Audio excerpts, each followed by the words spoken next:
Quero convidar os irmãos a abrirem a Bíblia lá em Hebreus, capítulo 11. E antes de nós lermos, tem uma música que eu pedi para o Luan colocar, para a gente ouvir essa música, fazer dela também a nossa oração. Tem a ver com o versículo que nós vamos ler. Então é Hebreus 11. Eu queria que... Tem como colocar a música lá? Então pode colocar. Aí eu queria que você baixasse a tua cabeça e colocasse essa música assim como tua oração, tua meditação diante de Deus. Pode colocar.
Acalmar o coração, né? A mente.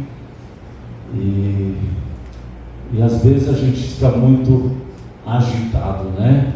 Os Salmos, ele fala assim: aquietai-vos diante de Deus, aquietai-vos na presença de Deus. E é característica da ovelha se aquietar para ouvir a voz do seu pastor. E a nossa característica no tempo que a gente está vivendo é sermos agitados. Acredito que nunca na história da humanidade teve tanta depressão, ansiedade como no tempo de hoje. Então Deus está chamando a gente ter fé, né?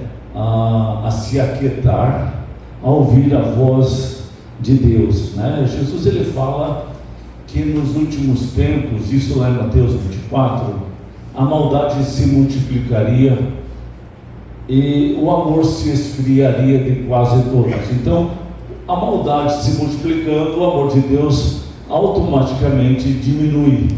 E isso seria uma característica dos últimos tempos.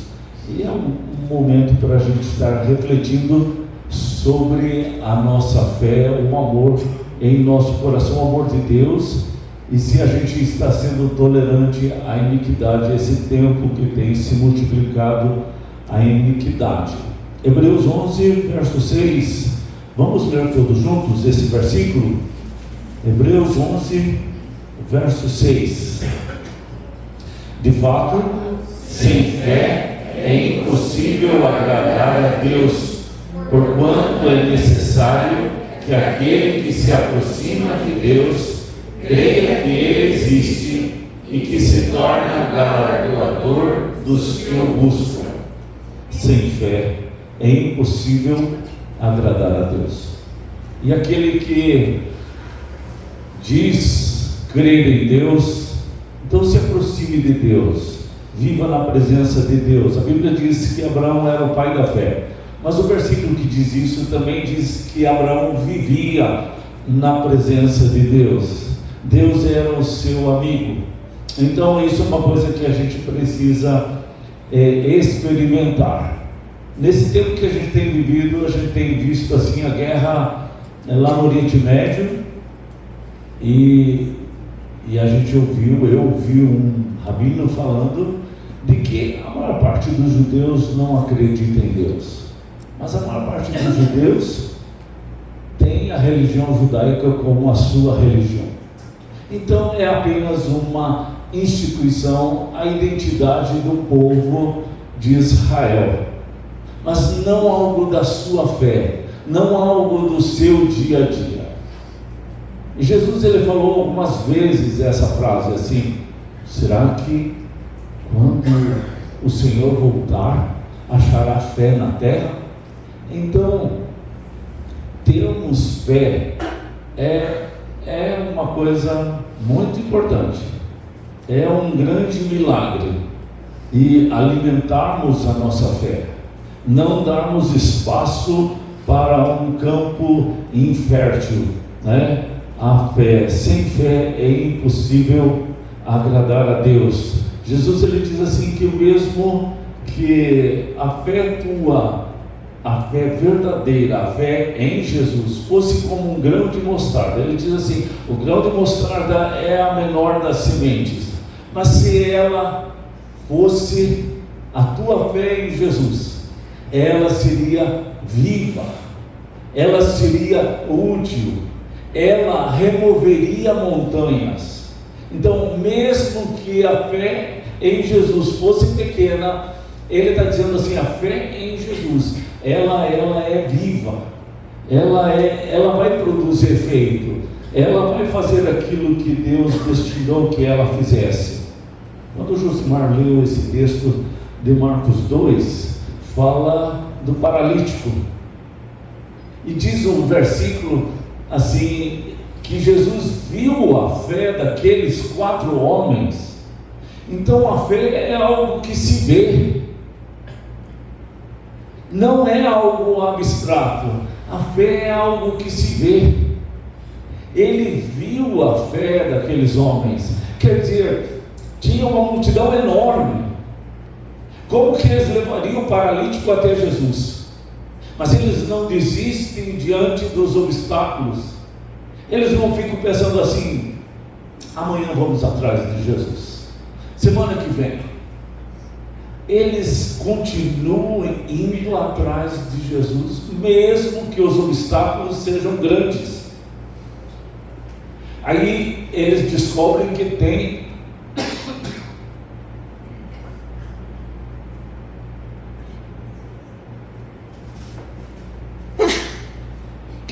uma forma de chegar até Jesus. Então eles vão por cima da casa, descobrem o errado, diz o texto, e descem o paralítico até Jesus. É necessário que aquele que tem fé esteja tendo a sua fé criativa, que passe por cima de obstáculos, de dificuldades. Quando Caim, ele percebeu assim que Deus não aceitou a sua oferta, automaticamente brotou no seu coração um problema com o seu irmão. Deus aceitou a oferta de Abel e rejeitou a minha oferta. Automaticamente ele se levantou contra o seu irmão, porque é assim que uma pessoa que não tem fé vai fazer. Aciona o dispositivo da rejeição, vê o seu irmão como concorrente e eu preciso eliminar. Se coloca na defensiva. Mas ninguém me ama, mas ninguém gosta de mim, mas não me viu, mas não me valorizou como eu deveria ser valorizado. A fé transporta montanhas, vê toda a dificuldade e dá um jeito de atravessar. A fé, ela é insistente, né? Um dia eu vi um pastor comentando a respeito das visitas que Jesus fazia para a casa de Marta, Maria e Lázaro, e ele chamou uma atenção, uma coisa assim bem pequenininha, mas que para mim ficou gravado aquilo, e eu queria que ficasse gravado em você também. Quantas casas lá em Betânia tinha de pessoas que temiam a Deus, pessoas que eram do povo de Deus, e não convidaram Jesus para estar na casa deles. Jesus ia na casa de Marta, Maria e Lázaro, porque havia afinidade, havia convite, havia disposição. Não era uma coisa fácil receber Jesus. Jesus sempre tinha pelo menos 12 junto com ele. Era um batalhão, daria muito serviço. Não era uma coisa fácil receber Jesus na sua casa. Mas outros poderiam dizer assim: ele só vai lá nos prediletos dele, porque falta fé, falta criatividade, falta abrir os olhos. Há um véu que está cegando os olhos. O homem natural não consegue enxergar aquilo que é espiritual, por isso ele olha do ponto de vista negativo, ruim. Meu pai não me ama, Abel tomou o meu lugar, toma uma conclusão errada, não me valorizou como eu tinha que ser valorizado. Então a fé ela chama você a convidar Jesus: venha comer na minha casa, venha na minha casa, venha dormir aqui, toma banho aqui, até chegar em Jerusalém, vocês precisam tomar banho, vocês vão estar fedidos, faz da minha casa um lugar onde vocês tomam banho, aonde vocês dormem, aonde vocês lavam a roupa, e torna a vida de Jesus e dos seus discípulos mais fácil. Assim, chega ali, deita no sofá, usa a máquina de lavar roupa, liga a televisão, mexe na geladeira, vai tomar o chimarrão. Quer dizer, tem liberdade, porque Marta, Maria e Lázaro davam essa liberdade, mesmo que isso ia custar um preço, né? Falta às vezes essa atitude, né? Jesus ele fala assim que os fariseus, os pastores da época dele, eles eram avarentos. Então o que motivava a fazer as coisas sempre era o dinheiro, o material. A gente tem essa tendência. Esse veneno da antiga serpente está dentro de nós. A gente precisa identificar. A gente não pode colocar máscaras, cintas, né, para cobrir isso, porque vai ser pior. Hoje eu estava lá na casa do Alcides, estava lá o Amanda chamando a atenção do Francisco. Mesmo pequeno, você faz alguma coisa errada, a dificuldade que é de reconhecer o erro, A dificuldade de dizer eu errei, ela é terrível. Isso faz parte do veneno da antiga serpente dentro de nós. E por que não dizer que eu tenho tendência para a avareza? Por que não dizer que eu tenho tendência para o orgulho? Eu preciso chamar atenção. Porque isso, quando a gente admite, então Deus vai tratar e vai trazer livramento. Quando a gente coloca cintas, como Adão e Eva fizeram aquelas cintas, era uma forma de disfarce, de encobrir, mostrar uma coisa que eles não eram de fato. Lá em Atos, no capítulo 8, você vê um homem chamado Simão, o mágico. Ele viu que os líderes da igreja oravam assim pelos irmãos, e os irmãos, eles eram tocados pelo Espírito Santo. E aí ele pensou assim: eu quero isso para mim também. Chegou lá para Pedro e disse: Pedro, quanto custa para que aconteça isso comigo? Porque eu também quero esse poder de colocar as mãos e as pessoas serem tocadas pelo Espírito Santo. Pedro disse: teu coração é cheio de iniquidade. Você está interessado no poder, você está interessado no dinheiro, você está interessado na glória dos homens, você não quer nada realmente com Deus. E o nosso coração, ele tem essa tendência por causa desse veneno da antiga serpente dentro de nós. Então, reconhecer a fraqueza, reconhecer a tendência é a melhor solução para nós. Quando aquele jovem crente precisa namorar, tem necessidade de casar, ele começa a ter a tentação: mas eu não acho ninguém que eu tenho atração dentro da igreja, mas tem aquele amiguinho lá da escola que ele é lindo, que ele é bonito, que ele é trabalhador, que ele tem boa família. Então a pessoa vai enumerando todas as vantagens daquele rapaz. Por quê? Porque a pessoa se atraiu, a pessoa se apaixonou pela beleza, pelos encantos, e vai arrumando argumentos para que possa namorar com aquele. Mas aquele príncipe encantado vai virar sapo. Então é necessário que a gente tenha fé para poder ter discernimento espiritual daquilo que é certo, para não cair nos encantos da nossa carne, porque tem muitos encantos. Então não se deixe levar por esses encantos.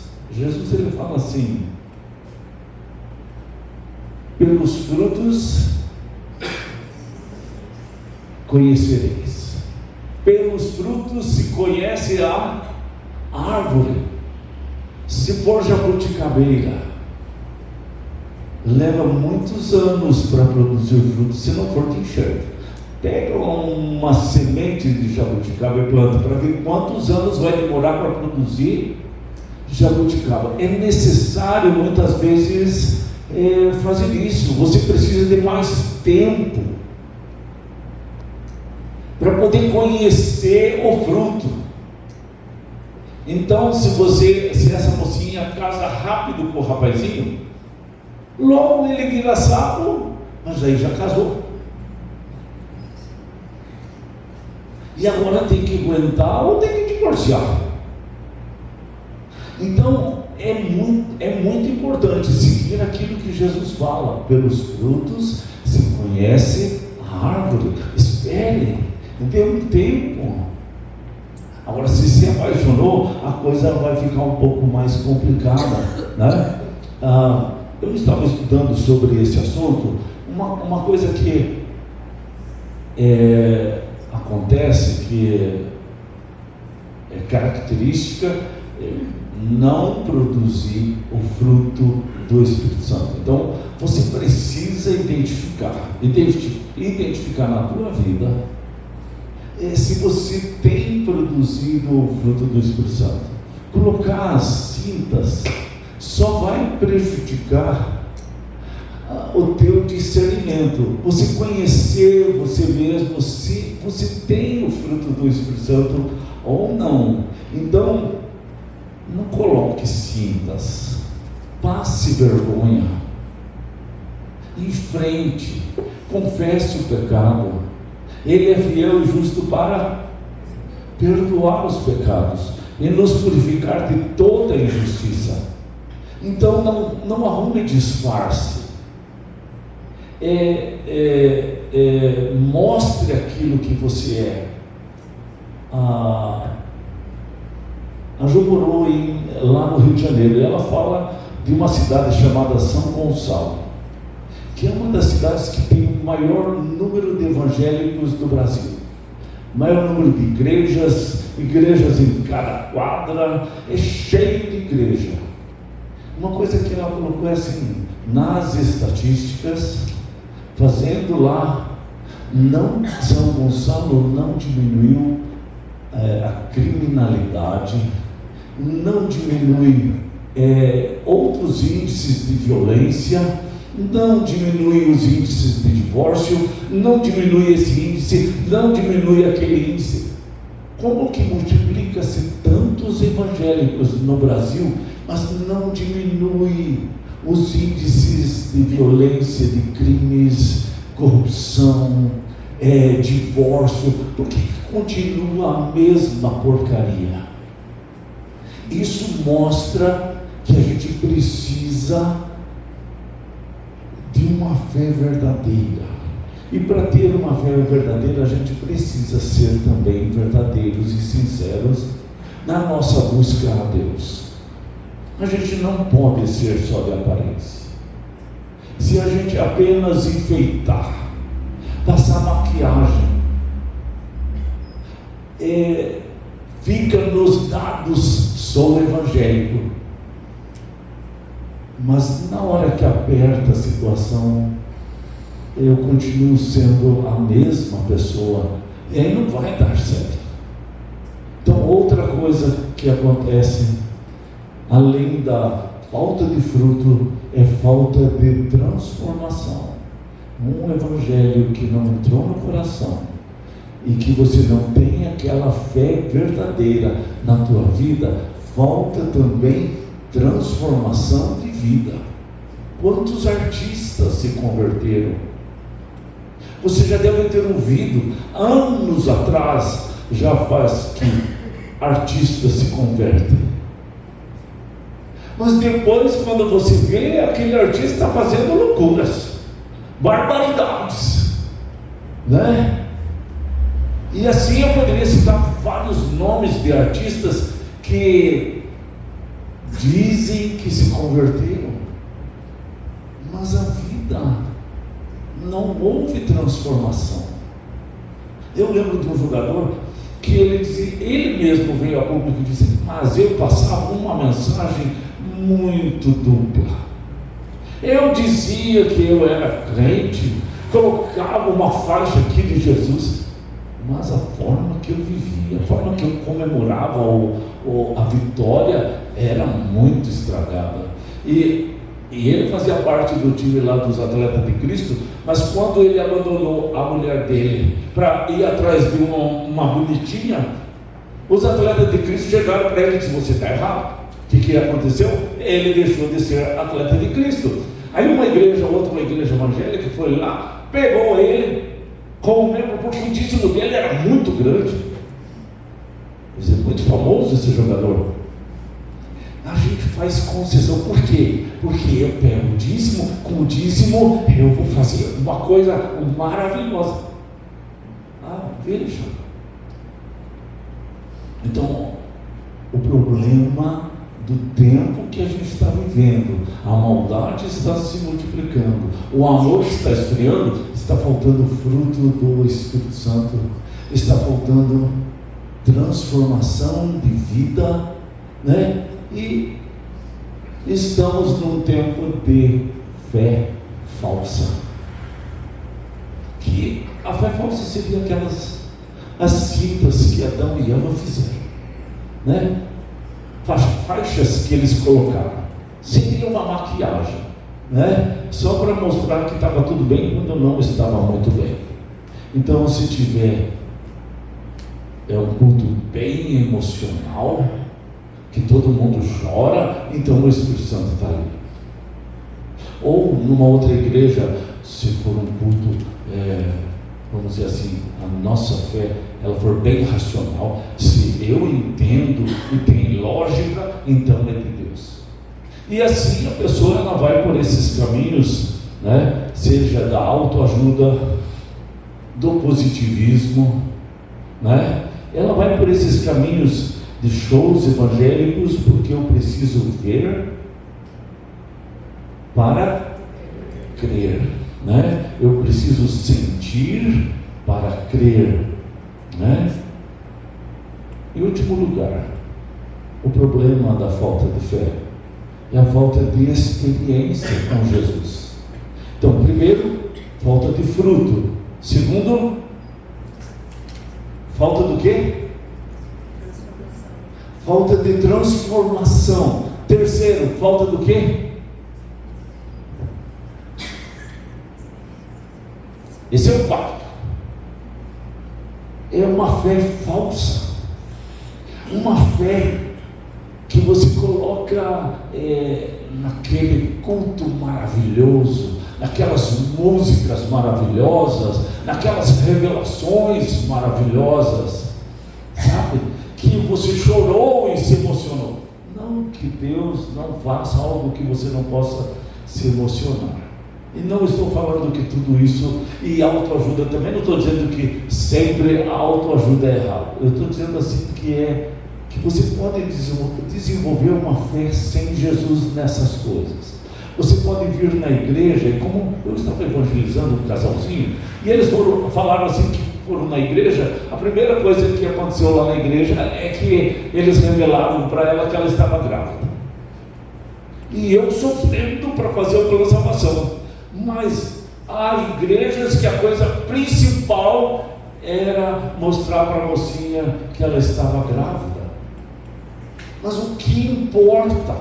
Jesus até estava dizendo assim: você vem para ser curado da paralisia, que é uma coisa muito mais importante você vir atrás da cura da sua paralisia. Mas Jesus, a primeira coisa que fez foi curar ele da sua alma. A primeira coisa que Jesus fez foi perdoá-lo, dar vida eterna para ele, perdão dos seus pecados, para que ele pudesse morar no céu. O que adianta um homem com as duas pernas, os dois braços, os dois olhos, como o Josimar falou aqui, morrer e ir para o inferno? Foi Jesus quem falou isso. É melhor você ir sem braço, sem olho, sem perna, mas ir para o céu, do que inteirinho ir para o inferno. Então preste atenção como a falsa fé ela está nos dias de hoje. A maldade tem se multiplicado, mas a falsa fé também tem se multiplicado. E por último, falta experiência com Jesus, falta de vida com Jesus, exercício espiritual. Eu vi o filme, eu li o livro daquela Refúgio Secreto, que é da Corre. É uma família holandesa. Eles resolveram guardar judeus num quarto secreto. Era um fundo falso que eles fizeram, e lá eles colocaram judeus lá dentro.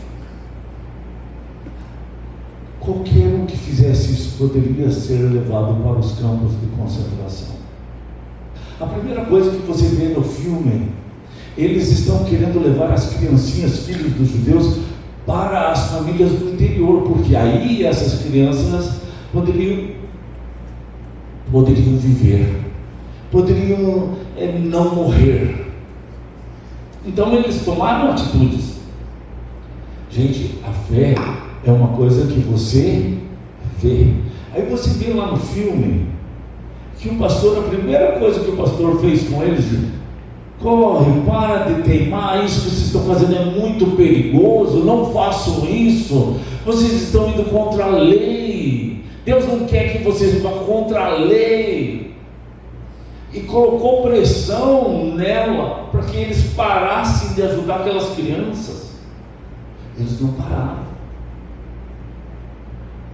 Montaram ainda esse quartinho para esconder judeus. Aí o pai dela saiu na rua com uma estrela de Davi. E eles, as filhas falam: pai, o senhor não pode sair com essa estrela na rua, porque vão te prender. E o senhor não é judeu. Não, se todos colocarem estrelas, eles não vão poder prender todo mundo. Mas claro que a maioria não vai colocar. Eu ouvi falar que um país na Europa fez isso, que a maior parte colocou a estrela de Davi. Mas a maior parte dos países não fez isso. A fé, ela precisa ser prática, e nessa hora você vai demonstrar a tua fé, a tua verdadeira fé. Porque nessa hora dói, nessa hora machuca. E eles denunciaram que tinha judeus escondidos na casa deles, mas não foi encontrado esses judeus. Mas de qualquer forma, eles levaram Corre, sua irmã, seu pai, para os campos de concentração, e eles morreram lá. A Corre não morreu, porque deu lá um erro de numeração, e ela, numa certa idade, foi mandada para casa. E ela escreveu esse livro, e esse livro foi transformado num filme. Então você tem como assistir esse filme, é muito interessante ver. Você vai lembrar dessas coisas que eu estou falando aqui quando você ver esse filme. É um filme bem antigo, mas é um filme bem interessante. O que eu queria dizer assim: a verdadeira fé, ela passa por obstáculos, por tempos difíceis. Ela não abandona, ela não desiste, não é? Jesus, ele disse: quando voltar o Filho do Homem, será que vai achar fé na terra? Jesus diz: sem nascer de novo, você não pode ver o reino de Deus. Lá em Ezequiel, capítulo 36, verso 26, ele diz assim: eu quero tirar esse teu coração de pedra e quero colocar dentro de você um coração de carne. Coração de carne é um coração que é sensível, que ouve a voz de Deus e entende o que Deus está falando, e que toma a atitude. Jesus olha para esse coração de carne e diz: vendo-lhes a fé. Jesus enxerga a fé naquele que ele comprou com o seu próprio sangue. Por isso, uma outra palavra que foi dita aqui no início do culto foi citado o Salmos 40. Vocês lembram? Que foi citado o Salmos 40. E lá ele fala de que Davi estava no fundo do poço, e ele clama por socorro. Ele se vê perdido, ele se vê no inferno, porque ele pecou, ele tinha adulterado, ele não tinha chance de ir para o céu. Mas no clamor dele, Deus ouve a sua oração e tira Davi do fundo do poço e coloca ele sobre a rocha, dá um banho nele, torna Davi um novo homem. E aí ele começa a ler a palavra de Deus, e ele começa a ver assim: olha, eu estou salvo, o meu nome está escrito no livro da vida. Leia o Salmos 40, você vai ver, é a confissão É o momento daquele homem que havia cometido o pecado de adultério e que encontrou perdão em Deus, a cura para os seus pecados, para a sua alma, o livramento da culpa. E aí no verso 8 ele diz assim: agrada-me fazer a tua vontade, ó Deus, no meu coração está a tua palavra. Porque antes ele podia ter conhecido Deus apenas na letra, agora ele estava experimentando o perdão, a cura, a libertação dentro da sua alma, né? Então ele fala isso lá no Salmos 40, verso 8: agrada-me fazer a tua vontade, ó Deus meu, dentro de meu coração está a tua palavra. O milagre da fé verdadeira é que a palavra de Deus não fica na mente, não fica na instituição religiosa, não fica no livro, não fica nas boas intenções. O milagre da fé verdadeira ganha o coração, transforma o coração. Aí você começa a ter um coração grato, um coração alegre, um coração que não vai jogar a culpa no Abel, mas vai fazer uma reflexão sobre si mesmo e vai ver o seu erro. É um coração que tira as máscaras, tira aquelas cintas, tira os disfarces, porque se expõe diante de Deus, se abre diante de Deus, e aí então começa a ser uma vida frutífera, uma vida transformada, né? Uma vida que não tem mais esses disfarces, não é mais uma fé falsa, porque tem experiência, uma experiência com o Senhor, né? A verdadeira fé, ela exige isso. E se a gente andar naquele outro caminho, a gente se torna vítima das trevas, como Caim, aconteceu com ele. Então Deus está nos chamando a fazermos um real exame do nosso coração. Faça. Às vezes você poderia ficar sentido, como eu vi o Francisco ficar sentido com a sua mãe, corrigindo, repreendendo, exortando, falando: você fez isso de errado, por que você está mentindo para sua mãe? E ele estava mentindo por quê? Porque ele não queria passar a vergonha de ter feito tal coisa. Então ele estava escondendo para não passar a vergonha. E a gente é assim. Então, não faça isso. Não faça aquilo que é a tua tendência a fazer, esconder. Abra o jogo.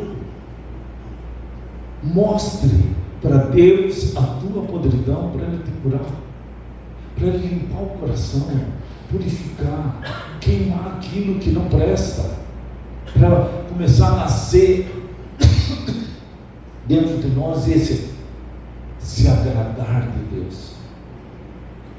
Brota esse rio de água viva, naturalmente, porque é dele que brota. Esse é o milagre de Deus. Gente, a vida cristã não são regrinhas que você segue, regrinhas. A vida cristã é o milagre da vida de Deus dentro de você, da vida de Jesus dentro de você. Deus enviou o seu Filho para vivermos por meio dele. É vida, não são regras, não são normas. É uma pessoa que vive dentro de nós. Amém?